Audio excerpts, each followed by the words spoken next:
Assalamualaikum warahmatullahi wabarakatuh. Halo semuanya, perkenalkan nama saya Kaila Maulida dari Prodi Hukum Keluarga Islam. Di video kali ini saya akan mengangkat sebuah tema yang sedang menjadi sorotan di seluruh dunia, termasuk di lingkungan pendidikan kita di Indonesia.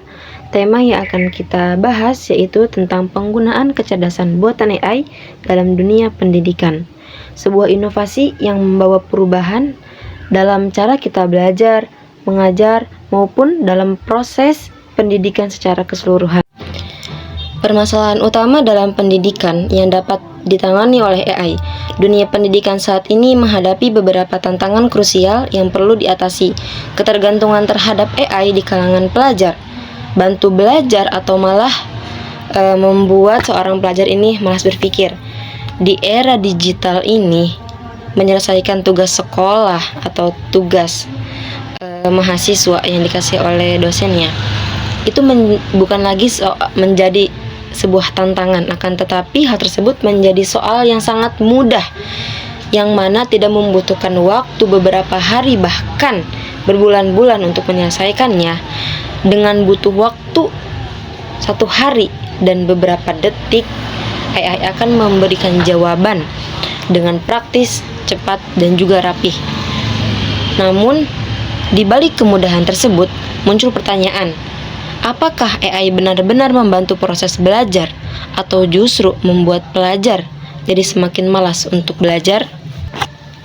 Saat ini, pelajar dapat mencari referensi hanya dalam hitungan detik, memahami materi sulit dengan bahasa yang lebih sederhana, sampai menyusun tugas secara lebih cepat dan sistematis.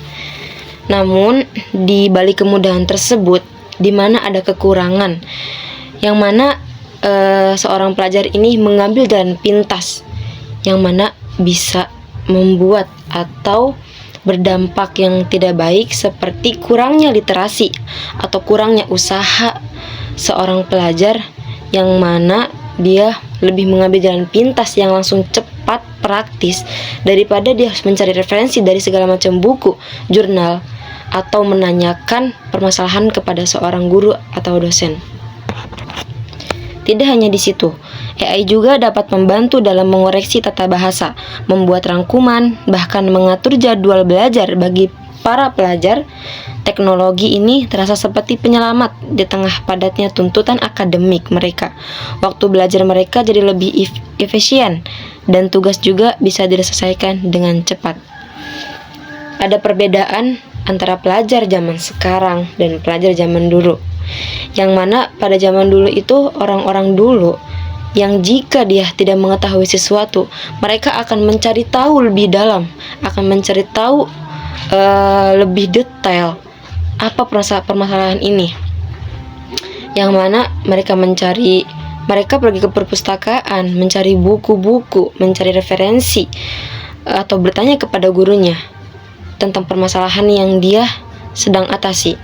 Sedangkan di zaman sekarang ini, apa-apa itu selalu simple, yang mana kita hanya tinggal mengetik apa yang kita butuhkan, maka aplikasi AI seperti Gemini, ChatGPT itu akan dengan mudah memberikan jawaban dengan jelas, rapi, singkat, bahkan dia menyalin dengan cepatnya tanpa butuh waktu lama.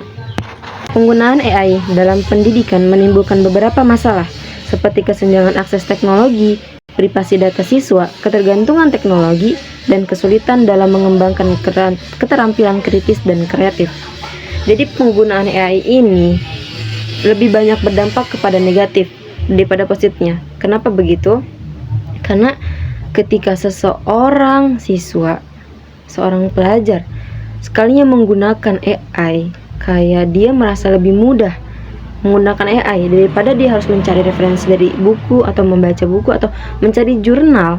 Dia akan merasa bahwa AI ini lebih memudahkan dia mengerjakan tugas tersebut, yang dimana hal tersebut menjadi ketergantungan seorang siswa tersebut, menjadi menghambatnya keterampilan atau rasa ingin berusaha, rasa ingin tahu, rasa literasinya seorang pelajar yang tadinya yang seharusnya dia mengembangkan sifat rasa ingin tahu, rasa usaha dia, terhambat oleh ketergantungan dia terhadap AI. Yang cara berpikir dia itu bahwa menggunakan AI ini lebih mudah dan lebih efisien. Adapun contoh kasus di sini yaitu sistem penilaian otomatis. AI digunakan untuk menilai jawaban siswa, tapi kadang-kadang tidak akurat. Hal tersebut itu sering dipakai bila mana seorang pengajar ingin mengetahui apakah si murid ini dia menggunakan AI atau tidak. Yang kedua yaitu asisten virtual. AI membantu siswa belajar, tapi tidak membuat siswa terlalu bergantung pada teknologi. Jadi jangan jadikan AI itu sebagai asisten sebagai kayak tujuan utama. Memakai AI boleh, asalkan kita bisa mengaturnya. Ketika kita tidak tahu tentang ini, boleh memakainya mencari tahu kepada AI. Akan tetapi jangan sampai kita menyalin semuanya apa yang diberi jawaban oleh AI, kita salin tanpa kita revisi, tanpa kita ubah lagi dengan bahasa kita, tanpa kita pahami lagi. Karena hal tersebut akan membuat kreatif dan keterampilan di diri kita itu akan menghilang. Fenomena ini sering terjadi di kalangan para pelajar, yang dimana ketika mereka meminta jawaban kepada AI, mereka tidak memahami terlebih dahulu apa isinya. Fokus belajar pun menjadi tergeser, yang tadinya proses berpikir menjadi hasil semata. Jika hal tersebut didiamkan atau dibiarkan, kemampuan kesempatan di mana berpikir kritis, analitis, dan kreatif yang ada di diri seorang pelajar perlahan akan menghilang. Kekhawatiran ini timbul bukan tanpa sadar.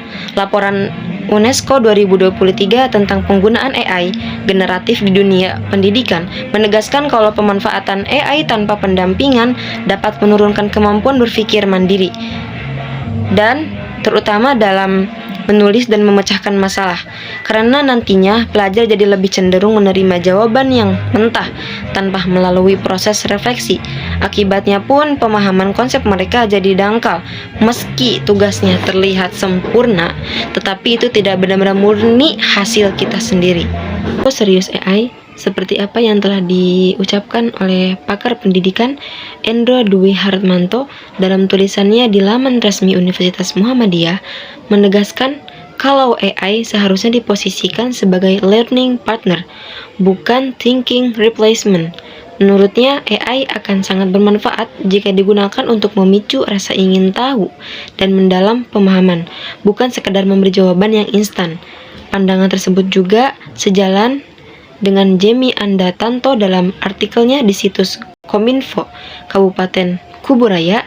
Ia mengingatkan bahwa AI memiliki berbagai risiko serius, mulai dari bias algoritma, manipulasi informasi, hingga ketimpangan sosial jika digunakan tanpa kontrol dan literasi digital yang memadai. Ketergantungan kepada AI yang terlalu berlebihan bisa berdampak yang nyata. Yang pertama yaitu pelajar akan terbiasa memindahkan jawaban tanpa tahu konsep dari isinya tersebut. Yang kedua yaitu mengurangnya analisis berpikir karena jarangnya dilatih untuk berpikir mandiri. Yang ketiga, kreativitas pada diri sendiri itu akan menurun karena menggantungkan ide dari mesin daripada ide diri sendiri.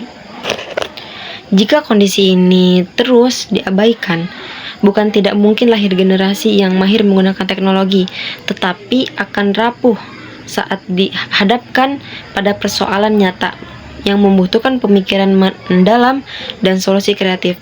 Meski demikian, AI bukan untuk dihindari. Jika digunakan secara bijak, teknologi ini justru dapat menjadi alat bantu belajar yang sangat efektif. AI dapat membantu pelajar dalam menganalisis data, membandingkan sudut pandang, memeriksa fakta, hingga memberikan masukan dalam pengembangan tulisan. Catatannya, 1. Proses berpikir ini jangan sampai dihilangkan karena ketergantungannya kita terhadap AI tersebut. Disinilah peran sekolah dan kampus menjadi penting. Lembaga pendidikan harus memberikan edukasi tentang literasi digital, membangun serta menanamkan nilai kejujuran akademik. Guru dan dosen juga perlu bertransformasi menjadi fasilitator yang mendorong diskusi dan pemikiran kritis, bukan hanya sekedar memberi materi dan tugas. Pada akhirnya, AI hanyalah alat untuk membantu seorang pelajar mencari informasi yang lebih mendalam, tetapi bukan menjadi penggantinya akal pikiran manusia. Karena pada kenyataannya, AI itu bisa menjadi teman belajar yang cerdas, atau justru sebaliknya, ia malah menjadi jebakan yang dapat melemahkan daya pikir manusia.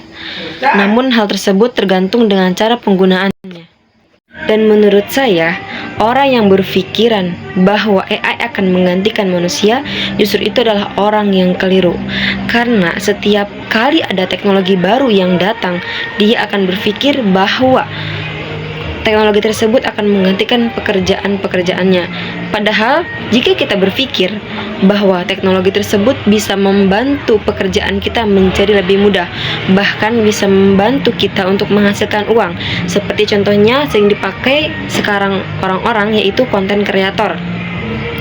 Dan kesimpulannya, yaitu kembali pada diri kita masing-masing, yang mana ketika kita tidak mau mencoba atau tidak mau menemukan hal-hal baru, tidak mau berkembang, maka kita akan digantikan oleh AI dan robot tersebut.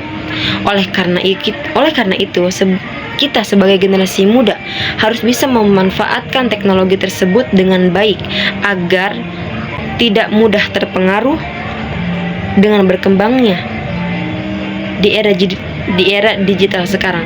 Sekian dari saya. Wassalamualaikum warahmatullahi wabarakatuh.